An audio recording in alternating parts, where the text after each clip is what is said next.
हमारे साथ ही ऐसा हमेशा क्यों होता है कि इतनी मेहनत करने के बावजूद भी हमें मनचाही सफलता नहीं मिल पाती है? हमारे साथ ही हमेशा गलत क्यों होता है? हमें हमें हमारे साथ ही ऐसा क्यों होता है कि लोग हमारी भावनाओं से खेल जाते हैं और हम बुद्धुओं की तरह, पागलों की तरह उनकी ओर देखते रह जाते हैं? और हमारे साथ ही ऐसा निरंतर क्यों होता है कि बहुत मेहनत करने के बाद भी जीवन में आगे नहीं बढ़ पाते? इन्हीं सब क्वेश्चंस के आंसर्स हम ढूंढने की कोशिश करेंगे और हम समझेंगे कि पैटर्न ऑफ लाइफ, जिसको हिंदी में जीवन की पद्धति भी बोलते हैं, वो होती क्या है। तो सभी दोस्तों को मेरा नमस्कार। मेरा नाम है श्याम किशोर। आज की हमारी पहली वीडियो है और ये बहुत इंपॉर्टेंट वीडियो होने वाली है, क्योंकि हम इस वीडियो में बात करेंगे जीवन के बारे में, जीवन के पैटर्न के बारे में, which is called pattern of life. हमारे साथ ही ऐसा हमेशा क्यों होता है कि इतनी मेहनत करने के बावजूद भी हमें मनचाही सफलता नहीं मिल पाती है? हमारे साथ ही हमेशा गलत क्यों होता है? हमारे साथ ही ऐसा क्यों होता है कि लोग हमारी भावनाओं से खेल जाते हैं और हम बुद्धुओं की तरह, पागलों की तरह उनकी ओर देखते रह जाते हैं? और हमारे साथ ही ऐसा निरंतर क्यों होता है कि बहुत मेहनत करने के बाद भी जीवन में आगे नहीं बढ़ पाते? इन्हीं सब क्वेश्चंस के आंसर्स हम ढूंढने की कोशिश करेंगे। तो मेरे मित्रों, मैं आपको बताना चाहता हूँ, इस पूरे ब्रह्मांड में, पूरे यूनिवर्स में हर चीज का एक पैटर्न होता है। हर चीज एक फ्लो में चलती है। विदाउट फ्लो इस ब्रह्मांड में, यूनिवर्स में कुछ नहीं चलता है। जैसा कि आपने देखा होगा और समझा भी होगा, समझने की कोशिश की होगी पहले भी। इस दुनिया में जानवर हैं, जीव हैं, जंतु हैं, पेड़ हैं, पौधे हैं, पहाड़ हैं, सब एक पैटर्न फॉलो करते हैं। फॉर एग्जाम्पल, कोई भी जानवर, फॉर एग्जाम्पल हाथी का बच्चा जब पैदा होता है तो हथनी जो होती है, हथनी उसकी जो माँ होती है हाथी की, उसको खिलाती है, पिलाती है, बड़ा करती है अपने जीवन में, और उसको इस दुनिया से लड़ना सिखाती है। जब वो हाथी बड़ा हो जाता है तो वो अपनी फैमिली आगे बढ़ाता है और पुरानी फैमिली, जो कि उसकी मदर फादर थे, उनको छोड़ देता है और इसी प्रकार इनका जीवन खत्म हो जाता है। और आपने जैसे शेर को देखा होगा, शेर जब बच्चे पैदा करता है तो शेर उसको दूध पिलाती है, उनके लिए खाना लेके आती है, शिकार करके, बहुत मेहनत करके अपने बच्चे बड़े करते हैं। फिर बच्चे बड़े होकर शिकार करते हैं, कुछ समय तक अपने माँ बापों को साथ रखते हैं, उसके बाद वो उन्हें छोड़ देते हैं। ऐसे ही हमारे जीवन में हमारे साथ होता है कि हम बड़े होते हैं, हमारे माता पिता हमें पालते हैं, बड़ा करते हैं, खिलाते हैं, पिलाते हैं, हमारी मनचाही वस्तु दिलाते हैं और कोशिश करते हैं कि हम अच्छे से अच्छे पद पर पहुंचे, अच्छी से अच्छी शिक्षा हासिल करें और अच्छे से अच्छी इस दुनिया की जानकारी प्राप्त करें, ताकि हम इस दुनिया से लड़ पाएं, इस दुनिया को दिखा पाएं कि हम भी कुछ हैं अपने जीवन में। ये सब हमारे माता पिता का योगदान होता है और कुछ समय बाद हमारे माता पिता भी अपनी यात्रा भगवान की तरफ स्टार्ट कर देते हैं। और जब हमारे बच्चे होते हैं तो हम उन्हें भी यही करते हैं, उन्हें भी पालते हैं, पोसते हैं, पढ़ाते हैं, पढ़ाते हैं, लिखाते हैं, दुनिया का ज्ञान देते हैं। कुछ टाइम बाद हमारा भी वही हाल होने वाला है। तो इसी तरीके से, इसी प्रकार से जीवन का पैटर्न चलता है। इसमें डिफरेंस क्या है? पूरे ब्रह्मांड का जो पैटर्न है और जीव जंतुओं का पैटर्न है, जितने भी ये पैटर्न है, उन सब में और मानव के बारे में, जो ह्यूमन लाइफ है, उसके बीच में एक बहुत बड़ा डिफरेंस है पैटर्न ऑफ लाइफ के लिए।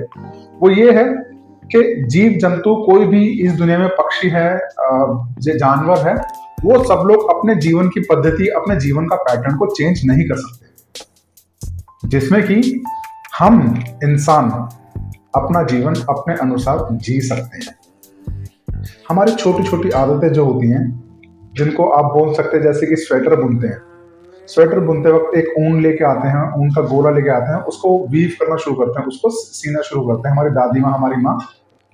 ऐसे ही हमारे जीवन में हम अपने छोटे छोटे ऊन के जो गोले होते हैं, जिनको हम अपनी आदतें बोल सकते हैं, हमारे एक्शंस बोल सकते हैं, हमारी जीवन जीने की जो कला होती है, वो छोटी छोटी हमारी आदतों से बनकर एक हमारे जीवन का आधार बन जाता है, जिससे कि हमारे जीवन की आने वाली पद्धति, लाइफ ऑफ पैटर्न स्टार्ट होता है और हमारा लाइफ ऑफ पैटर्न जो होता है उसी पद्धति पे आगे बढ़ता रहता है। तो होता क्या है मेरे दोस्तों, फॉर एग्जाम्पल, हमने स्कूल शुरू किया, हमारे माता पिता ने बोला बच्चों पढ़ाई कर लो, हमने पढ़ाई की तरफ ध्यान दिया, हमने बड़ी छोटी छोटी आदतें अपनाई जीवन में। फॉर एग्जाम्पल, समय से उठना, अपने आप को डिसिप्लिन रखना, समय से टूथब्रश करना, समय से सारे काम करना, समय से पढ़ाई करना। तो हमारा जीवन उसी समय के अनुसार आगे बढ़ता रहता है। ऐसा नहीं है कि हमारे जीवन में दुख और सुख नहीं आते। आप कितना भी कोशिश कर लो, आपके जीवन में दुख आएगा आएगा, कितना भी कोशिश कर लो आपके जीवन में सुख आएगा आएगा। तो लाइफ ऑफ पैटर्न जो है, उससे मेरा मतलब ये है कि जो आपका पैटर्न ऑफ लाइफ होता है, जो आपकी आदतें होती हैं, जो आपके जीने के तरीके होते हैं, वो आपको उन दुखों से, उन सुखों से लड़ने की शक्ति देते हैं। क्योंकि मित्रों, दुख जो होता है सब पे एक ही तरह से तरीके से आता है, सब पे एक ही प्रकार का दुख आता है। और दुख को झेलने की क्षमता सबकी अलग अलग होती है। आपने सुना भी होगा हमारे बड़ों से कि भगवान से हमेशा हमेशा सुख मत मांगना, भगवान से मांगना कि भगवान जीवन में दुख आए तो उसको झेलने की क्षमता भी आए। तो इसी बारे में बात करें दोस्तों। जैसे मैं आपसे बात कर रहा था कि हमारी छोटी छोटी आदतें, हमारे छोटे छोटे एफर्ट्स, हमारे छोटे छोटे डर होते हैं, वो सब मिलके हमारी लाइफ का एक पैटर्न क्रिएट करते हैं जो कि हमें आने वाले फ्यूचर का रिजल्ट देता है। फॉर एग्जाम्पल दोस्तों, आज की डेट में आप एक बैड हैबिट पकड़ लीजिए। फॉर एग्जाम्पल, आप एक ऐसी हैबिट पकड़ लीजिए जिससे आपको लगता है कि आप हर बार गाली देने की जो हैबिट होती है, इंसान बहुत एक्साइटमेंट में और बहुत है ना बचकाने तरीके से स्टार्ट करता है। शुरू शुरू में उसे गाली देना अच्छा लगता है, वो उसे लगता है कि वो अच्छे लोगों की कंपनी में और बहुत बिंदास बातें करता है। लेकिन धीरे धीरे चलकर ये एक आदत इतनी गंभीर समस्या बन जाती है कि वही इंसान किसी अच्छी महफिल में, किसी अच्छी जगह, किसी एलीट क्लास के लोगों के बीच में जब बैठा हुआ होता है और तो वो मुंह नहीं खोल पाता, क्योंकि उसे ऐसा लगता है कि अगर उसने कुछ कहीं मुंह खोला और गलती से उसके मुंह से कुछ अपशब्द निकल गए, कुछ गाली निकल गई, तो उसकी पर्सनालिटी, उसका चरित्र सबके सामने आ जाएगा। इसी तरीके से दोस्तों, कोई भी इंसान है जिंदगी में शराब पीना शुरू करता है, सिगरेट शुरू करता है। ये चीजें ऐसी चीजें होती हैं दोस्तों कि इंसान शुरू करता है बहुत मस्ती में। कुछ लोग अपने गम में, कोई खुशी में, कुछ भी बहाना लेके ये सब चीजें स्टार्ट करते हैं। धीरे धीरे धीरे इंसान उस तरफ, उस राह पे चल पड़ता है जहां उसको यू टर्न दिखाई ही नहीं देता। और ये आदतें धीरे धीरे चल के शौक में बदलती हैं। शौक से बढ़ते बढ़ते ये मजबूरी में बदलती है। मजबूरी जब इंसान की हो जाती है इन चीजों पे, तो इंसान को, किसी को हार्ट अटैक आता है, किसी ने अपना घर परिवार खो दिया है, कोई अपने छोटे से बच्चों को छोड़ के चला जाता है। इस तरीके से लोगों की जिंदगी बर्बाद होती है। तो हमें क्या करना है दोस्तों, जो हमारा जीवन का पैटर्न है, हमें उसे समझना है। आज मैं आपको एक बहुत ही विशेष बात बताना चाहता हूं मेरे दोस्तों। आप सभी को पता होगा कि आपकी पहली गर्लफ्रेंड कौन सी थी। आप सभी को वो पहली गर्लफ्रेंड से पहली मुलाकात, पहली बात सभी को 99% लोगों को याद होगी। किसी की गर्लफ्रेंड ने उसका लिखा हुआ प्रेम पत्र नहीं पकड़ा होगा, किसी ने अपनी गर्लफ्रेंड को पहली बार देखा होगा तो उसकी गर्लफ्रेंड ने उसको देखा ही नहीं होगा, है ना। तो हर इंसान को अपनी पहली गर्लफ्रेंड, अपनी पहली शर्ट, अपना पहला प्यार, अपना पहला एक टेस्टी खाना, हर चीज याद रहती है। इवन शराबियों को अपनी पहली बार की ड्रिंक, शेयर किए गए लोग, वो कंपनी, वो जगह, वो यादें, सब कुछ याद होता है। धीरे धीरे वो ये जो यादें होती है, इनमें डिफ्रेंशिएट होने लगता है। फॉर एग्जाम्पल, जैसे मैंने बताया कि अगर पहली गर्लफ्रेंड आपकी पहली और आखिरी गर्लफ्रेंड बन के रह जाए, तो वो जो पहली याद है ना, वो पहली याद धीरे धीरे फेड होने लगती है। रीजन क्या है कि जो पहली गर्लफ्रेंड से पहली डेट थी, वो कंटिन्यूस रही, वो खत्म नहीं हुई एक जगह पे, क्योंकि सेम इंसान आपको बार बार मिलता रहा, सेम फीलिंग्स आपको बार बार आती रही। तो हमें ये पैटर्न पहचानना है दोस्तों। हमें क्या पहचानना है कि हमने पहली बार नशा कब किया था, उसके बाद हमारा नशा कंटिन्यू रहा, तो हमें क्या वो सेम सुख प्राप्त हो पाया। हमने पहली बार अपनी गर्लफ्रेंड को जब किस की थी, जो सुख, जो बोलते ना फीलिंग गुड वाला जो फैक्टर था, वो हमें उस टाइम आया। क्या वो सेकंड, थर्ड या फोर्थ टाइम किस करने पर आया? आई एम श्योर गाइज, ये एक बहुत बड़ा डिफरेंस हो जाता है। रीजन बीइंग, हमारे जीवन में कोई भी खुशी, कोई भी दुख जो पहली बार होता है, उसकी अनुभूति, उसका एक्सपीरियंस बहुत डिफरेंट होता है। और यही रीजन है कि 99% लोगों को अपने दुख ज्यादा याद रहते हैं। फॉर एग्जाम्पल, किसी इंसान को याद रहता है कि उसके भाई की मृत्यु कब हुई थी, किसी इंसान को अपनी माँ की मृत्यु याद रहती है, किसी को अपने पिता की, किसी को अपने रिश्तेदारों की, ये ऐसा इसलिए होता है क्योंकि वो पर्टिकुलर पर्सन केवल एक ही बार हमारे जीवन से गया है, बार बार नहीं गया। एक बार वो हमारे जीवन से जा चुका तो वो जा चुका, और वो उसका जो जाना हमारे जीवन में फुल स्टॉप लगा के गया है, वो याद हमें हॉन्ट करती है बार बार, वो याद हमें बार बार हॉन्ट करती है। तो ये पहली बार हुआ और आखिरी बार होके खत्म हो गया। ऐसे ही अगर हम खुशियां अपने जीवन में लगाएं, जो खुशी हमें पहली बार मिली और होके खत्म हो गई, वो भी हमें याद रहती है, लेकिन दुख हमें इसलिए ज्यादा याद रहते हैं, इसलिए ज्यादा परेशान करते हैं, क्योंकि वो पहली बार हुए और इतने बड़े हुए कि हम उनको झेलने लायक ही नहीं बचे। तो दोस्तों, हमारे लाइफ के पैटर्न है, हमें ये डिसाइड करना है कि हम इन दुखों को अपने जीवन में कितना प्रतिशत हिस्सा देते हैं, इन दुखों को हम अपने ऊपर कितना हावी होने देते हैं। ये हम तभी कर सकते हैं जब हम अपनी छोटी छोटी आदतों को बदलें, छोटी छोटी हरकतों को बदलें, अपने जीवन जीने की पद्धति को बदलें। और वो कैसे बदल सकते हैं?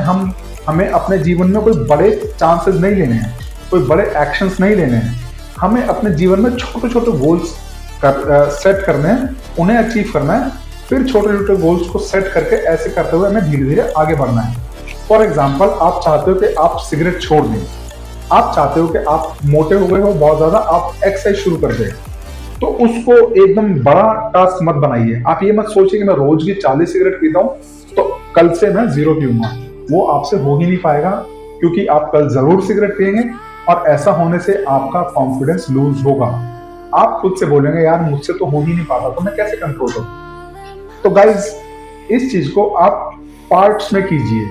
फॉर एग्जाम्पल, अपने लिए एक टास्क रखिए, एक टास्क ये बनाइए कि आने वाले 10 दिन तक मुझे 40 सिगरेट पीनी है। जो सिगरेट में एक दिन में 40 पीता हूँ, वो मुझे 10 दिन में डिवाइड करनी है।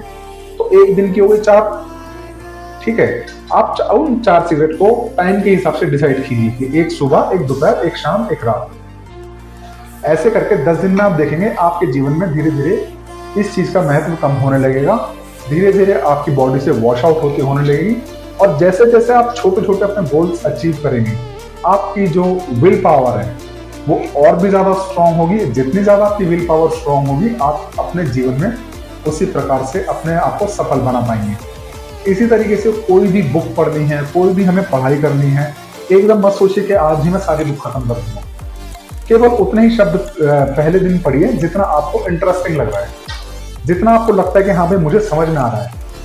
कुछ भी चीज हमें पढ़नी नहीं है, कुछ भी चीज हमें रट्टा नहीं मारना है, उस चीज को हमें उस लेवल पे समझना है कि आने वाले 10 सालों तक भी हमें वो याद रहे। आज के समय में अगर आपको किसी भी चीज की नॉलेज नहीं है, ज्ञान नहीं है, तो ये नॉलेज की कोई दिक्कत नहीं है, दिक्कत आपके अंदर है। क्योंकि नॉलेज आज की डेट में हर जगह मौजूद है, आपके फोन में, लैपटॉप में, टीवी के अंदर, हर जगह इंटरनेट मौजूद है। जहां इंटरनेट है वहां जानकारी उपलब्ध है। तो अपने ऊपर काम कीजिए, सेल्फ ब्लेम जो होता है वो सीखिए। अगर आपके अंदर कोई कमी है, खुद से बात कीजिए, उस चीज को एक पेज पे लिखिए। पेज पे लिखने के बाद उस चीज को ठीक कैसे किया जाता है उसके बारे में जानकारी हासिल कीजिए और उस पर धीरे धीरे काम करना शुरू कीजिए। इस तरीके से आप अपने जीवन का जो पैटर्न है उसको सुधार पाएंगे, अपने आप को एक अच्छी राह पे ले आएंगे। और इसी तरीके से आपने सुना भी होगा, if you are not a man with a plan then there is no planned life for you. इसका मतलब यह है कि अगर आपने अपने जीवन में किसी भी चीज का प्लान नहीं किया है तो आपकी लाइफ प्लानिंग से चलेगी नहीं, और लाइफ ही प्लानिंग से नहीं चलेगी तो आपको हजारों दुख से सहने पड़ेंगे। आने वाली वीडियो में मैं इसी टॉपिक पे बात करूंगा जिसका नाम है प्लानिंग, जो कि आपको बहुत मदद करेगा मेरे दोस्तों। ये प्लानिंग जो होगी हमारी लाइफ के बारे में होगी, बहुत इंटेंसिव लेवल पे मैं आपको बताऊंगा कि लाइफ के बारे में प्लानिंग करके हम आगे कैसे बढ़ सकते हैं और बिना प्लानिंग के हमें लाइफ में कितने दुख झेलने पड़ते हैं। हो सका तो मैं कुछ ऐसे लोगों से ही मिलवाऊंगा जिनको इस बारे में एक्सपर्टीज हासिल है। ठीक है, तो आज के लिए मेरी वीडियो इतनी ही थी। नेक्स्ट वीडियो में मिलते हैं दोस्तों। सभी को मेरा नमस्कार। आई होप आप सबको ये वीडियो पसंद आई होगी। Thank you so much.